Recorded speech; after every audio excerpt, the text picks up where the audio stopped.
Assalamualaikum warahmatullahi wabarakatuh. Di video kali ini saya akan menjawab soal-soal ujian akhir semester Bahasa Indonesia. Perkenalkan, nama saya Afdurun Najma, NIM 2021 11565, kelas 2P Manajemen.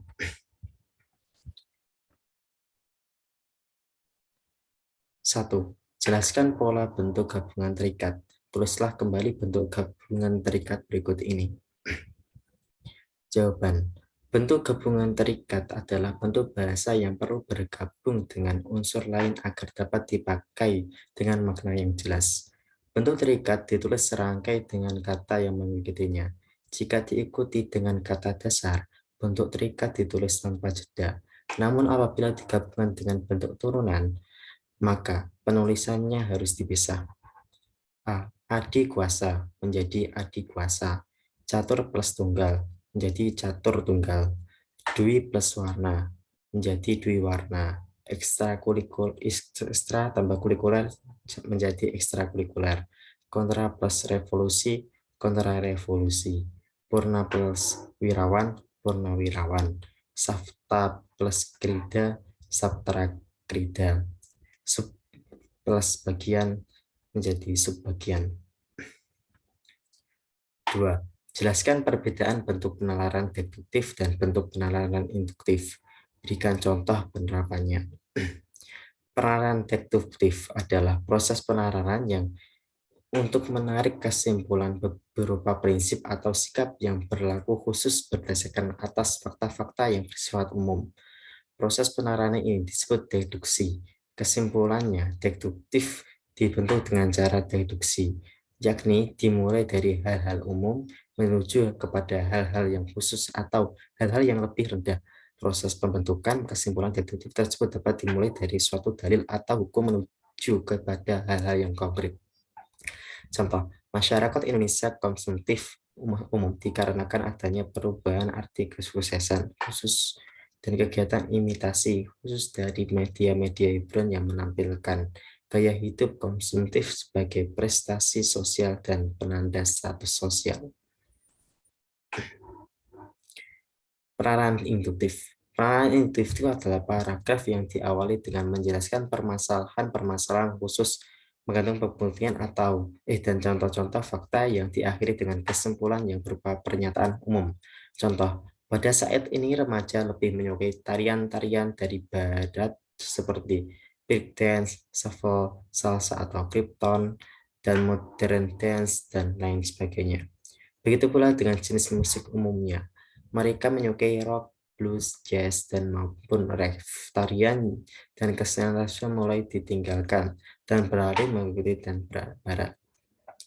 Penerapan terhadap bahaya luar yang masuk tidak disertai dengan pelestarian budaya sendiri. Kesenian dan budaya perlahan menggeser kesenian dan budaya tradisional.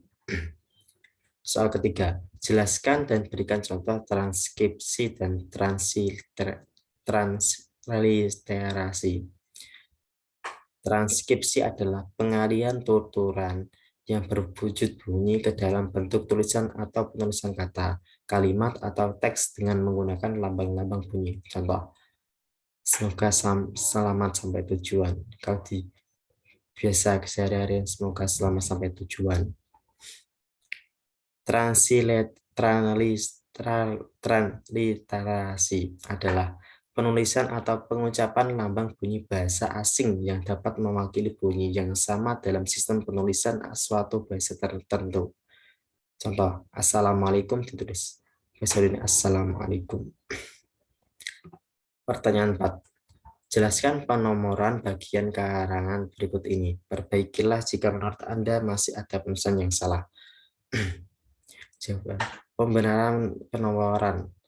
1. Program usaha itu bab, tahap persiapan, program itu sebab, penerapan warga belajar, pemilihan penyelenggara, pemilihan ketua kejar usaha adalah anak sebab, musyawarah adalah anak sebab pertama. Ditunjuk. Soal kelima, jelaskan cara penulisan gelar akademik yang benar. Kemudian jawablah berikut ini jika masih salah penulisannya. Segera diperbaiki. Jawabannya. Pada gelar akademik ditulis dengan tanda titik sebagai antar huruf pada singkatan gelar yang dimaksud. Lalu penulisan gelar ditulis di belakang nama seseorang. Antara nama orang dan gelar yang disandangnya ditambah tanda koma. Penulisan yang benar. H. Bayu Maharani, S.S. RM Pratama, M.M. Dr. Irfa-Irfaturman, SPD, MPD. Dr. Andes Muhammad Kanzunuddin, M.PD. Profesor Dr. Ahmad Ulin Nuha, MPD. 6. Jelaskan penggunaan tanda elipsis, tanda siku, dan tanda kurung. Contoh penggunaan tanda tersebut dalam kalimat. Tanda elipsis merupakan simbol berupa titik-titik atau berjumlah 3. Tanda ini digunakan untuk menandai kalimat yang terputus-putus atau bagian kalimat yang dihilangkan. Contoh, orang itu titik-titik mencuci pakaian. 2. Tanda baca kurung siku. Tanda kurung siku digunakan untuk mengatik huruf kata atau kelompok kata sebagai koreksi atau tambahan atas kesalahan atau kekurangan dalam naskah asli yang ditulis orang lain. Contoh, walaupun Mas kuliah tapi sudah sukses. Walaupun Mas di kurung siku, I kurung tutup, H kuliah tapi masih sukses. Tanda baca kurung digunakan untuk mengapit angka atau huruf yang merinci suatu urutan. Contoh, saya kuliah di UMK, Universitas Muhammad Kudus. Pertanyaan ke-7. Jelaskan 3 cara penalaran induktif meliputi generalisasi, analogi, dan hubungan sebab akibat kausal. Silakan jelaskan satu persatu disertai contoh. Jawab. Generalisasi adalah sebuah bentuk dari kegiatan penalaran yang di dalamnya bertolak dari beberapa macam bentuk fakta maupun berbagai macam bentuk gejala yang secara khusus akan dilakukan pengamatan kemudian dan dilakukan penarikan terhadap kesimpulan yang secara umum terhadap sebuah bagian dari gejala yang diperhatikannya. Contoh, data statistis, fakta, hingga kesimpulan.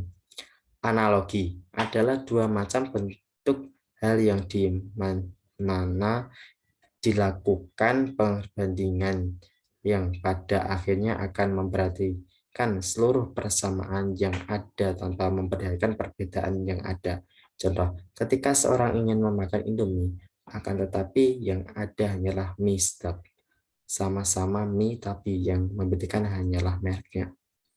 Sebab akibat atau kausal adalah proses penalaran yang di mana pada akhirnya akan diselesaikan dengan melakukan pengemukaan dari fakta yang hanyalah akan berbentuk sebab dan pada akhirnya akan menciptakan akibat. Contohnya, ketika akan ditebangi, maka yang akan terjadi adalah banjir. Pertanyaan ke-8. Jelaskan yang dimaksud dengan silogisme. Berikut contoh silogisme. Silogisme adalah suatu proses penarikan kesimpulan secara deduktif. Silogisme disusun dari 2 proposisi pernyataan dan sebuah konklusi kesimpulan. Sebagai para ahli logika menyebut silogisme sebagai penyimpulan tidak langsung immediate inference, karena dalam silogisme menyimpulkan pengetahuan baru yang kebenarannya diambil secara sintesis. Silogisme secara umum digolongkan menjadi tiga, yaitu silogisme kategorik, silogisme hipotetik, dan silogisme disjungtif. Silogisme kategorik. Silogisme yang premis yang dan kesimpulannya berupa keputusan kategoris. Untuk mendapat kesimpulan yang benar, kita harus memperhatikan patokan-patokan silogisme. Contoh, semua pencuri tidak disenangi. Sebagai anak jalanan adalah pencuri. Jadi sebagian anak jalanan tidak disenangi, kesimpulannya. Silogisme hipotetik. Silogisme hipotetis merupakan suatu silogisme yang premisnya berupa pernyataan bersyarat. Jenis silogisme ini biasanya ditandai dengan adanya kata jika atau bila. Silogisme hipotetik dibedakan menjadi tiga, yaitu silogisme yang premis minornya mengaku bagian antecedent. Jika hujan, saya naik becak. Sekarang hujan, jadi saya naik becak. Silogisme hipotetik yang premis minornya mengakui bagian konsekuensinya. Jika hujan, bumi akan basah. Sekarang bumi telah basah, jadi hujan telah turun. Silogisme hipotetik yang premisnya minornya mengingkari antecedent. Jika politik pemerintah dilaksanakan dengan paksa, maka kegelisahan akan timbul. Politik pemerintah tidak dilaksanakan dengan paksa, jadi kegelisahan tidak akan timbul. 4. Silogisme hipotetik yang premis minornya mengingkari bagian konsekuensinya. Bila mahasiswa turun ke jalan, pihak penguasa akan gelisah. Pihak penguasa tidak gelisah, jadi mahasiswa tidak turun ke jalanan. Silogisme disjungtif. Silogisme disjungtif merupakan silogisme di mana premis mayornya terdiri dari keputusan disjungtif. Keputusan disjungtif mengandung dua atau lebih pilihan kemungkinan. Sementara itu premis minornya bersifat kategorik dengan menyetujui atau tidak menyetujui pernyataan pada premis mayor. Contohnya, Bu Gina sedang menjelaskan materi IPS atau PPKN. Ternyata Bu Gina sedang menjelaskan materi PPKN. Bu Gina menjelaskan materi PPKN bukan materi IPS. Pertanyaan ke-9. Apa yang dimaksud dengan konjungsi? Sebutkan jenis-jenis konjungsi dan berikan contoh penerapan konjungsi. Konjungsi atau disebut dengan sebagai kata penghubung adalah kata yang berfungsi menghubungkan dua kata, frasa, kalimat, maupun paragraf. Sebagai kata penghubung, konjungsi memiliki ciri khusus, yakni tidak terdapat di akhir kalimat dan tidak selalu diikuti nomina atau kata benda. Macam-macam konjungsi. 1. Konjungsi koordinatif. Konjungsi koordinatif merupakan konjungsi yang menghubungkan dua unsur atau lebih yang sama pentingnya atau memiliki status sintaksis yang sama. Contohnya adalah dan, ada, atau, dan tetapi. Contoh, Aldi sibuk memainkan game, padahal ia harus mengerjakan PR. 2. Konjungsi korelatif. Konjungsi korelatif adalah konjungsi yang menghubungkan dua kata, frasa, atau klausa yang memiliki status sintaksis yang sama. Konjungsi korelatif terdiri atas dua bagian yang dipisahkan oleh salah satu kata frase atau klausa yang dihubungkan. Contohnya adalah baik maupun tidak hanya, tapi, demikian, sehingga, entah, dan jangankan pun. Contohnya, jangankan bukit, gunung pun sanggup aku daki. 3. Konjungsi subordinatif. Konjungsi subordinatif adalah konjungsi yang menghubungkan dua klausa atau lebih, dan klausa itu tidak memiliki status sintaksis yang sama. Salah satu dari klausa itu merupakan anak kalimat dari induknya. Contoh, ayah pulang ketika adik sedang sekolah. 4. Konjungsi antar kalimat. Konjungsi antar kalimat menghubungkan satu kalimat yang kalimatnya dan dengan kalimat yang lain. Posisinya selalu memulai suatu kalimat yang baru, dan tentu saja huruf pertamanya ditulis dengan huruf kapital. Jangan memiliki mental meminta-minta. Sebaliknya, kita harus memiliki mental memberi. Pertanyaan ke-10. Wacana terbagi menjadi 5, yakni wacana narasi, deskripsi, argumentasi, eksposisi, persuasi. Jelaskan ciri dan perbedaan tiap-tiap wacana tersebut serta berikan contohnya. Wacana narasi. Narasi merupakan cerita yang didasarkan pada urutan-urutan suatu kejadian atau peristiwa. Narasi dapat berbentuk narasi ekspositoris dan narasi imajinatif. Unsur yang penting dalam sebuah narasi adalah kejadian, tokoh, konflik, alur, plot, serta latar yang terdiri atas latar waktu, tempat, dan suasana. Contoh, kami menyusuri jalanan Jakarta. Kendaraan di depan Hotel Indonesia terlalu megah untuk kami yang baru pertama kali datang ke ibu kota Indonesia ini. Gedung-gedung tinggi, pusat perbelanjaan yang sangat besar dan mewah, tidak akan cukup uang kami bila masuk ke sana. Mobil-mobil dari yang paling jelek hingga paling bagus ada di sini. Yang dari tadi menjalar sepanjang di jalanan dan hanya bergerak beberapa meter lalu berhenti lagi. Wacana deskripsi. Deskripsi merupakan karangan yang menggambarkan atau suatu objek berdasarkan hasil pengamatan, perasaan, dan pengalaman penulisannya. Untuk mencapai kesan yang sempurna bagi pembaca, penulis merinci objek yang dengan kesan, fakta, dan ceritaan. Jika dilihat dari sifat objeknya, deskripsi diberikan dua macam, yaitu deskripsi imajinatif atau impresionis, dan deskripsi faktual atau ekspositoris. Contohnya, rumah kosong. Di samping rumahku ada sebuah rumah kosong yang sudah tak berpenghuni selama 3 tahun. Cat temboknya yang dulu berwarna putih kini telah berubah teman. Pintu dan jendela sudah mulai rusuk dan keropos. Seluruh halaman penuh dengan rumput liar. Rumput liar bahkan sudah tumbuh hampir seluruh. Tak hanya di halaman, di atas genteng rumah pun ada tumbuhan liar yang tumbuh.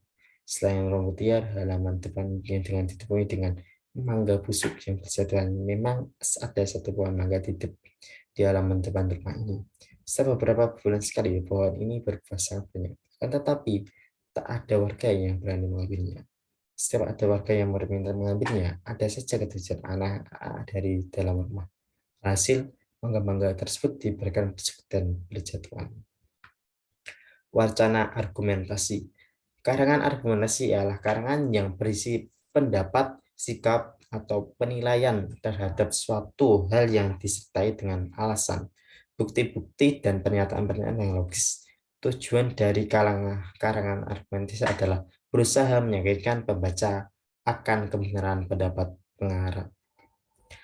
Tahapan penulis karangan argumentasi itu menentukan tema atau topik permasalahan, merumuskan tujuan penulisan, mengumpulkan data atau bahan berupa bukti-bukti, fakta, atau penilaian yang mendukung, menyusun karangan-karangan, dan mengembangkan kerangka menjadi karangan, mengembangkan kerangka karangan menginformasi dalam pola sebab akibat, akibat sebab, atau pola pemecahan masalah. Contoh, Ibu Thalia, istri dari Bapak Zaki, setiap minggunya mengikuti pengajian di masjid dekat rumah. Dimas, anak dari Bapak Zaki, sering mengikuti berbagai kegiatan keagamaan di kampus. Sedangkan Bapak Zaki aktif menjadi imam masjid. Jadi, boleh dikatakan keluarga Zaki ini taat dalam urusan agama. Wacana eksposisi. Karangan eksposisi yakni merupakan karangan yang memaparkan atau menjelaskan secara terperinci sesuatu dengan tujuan memberikan informasi dan memperluas pengetahuan kepada pembacanya. Karangan eksposisi biasanya digunakan pada karya ilmiah seperti artikel ilmiah, makalah-makalah untuk seminar, simposium atau penataran data penulisan karangan. Eksposisi yaitu membentuk objek pengamatan, menentukan tujuan dan pola penyajian eksposisi, mengumpulkan data atau bahan, menyusun kerangka karangan dan mengembangkan kerangka menjadi karangan.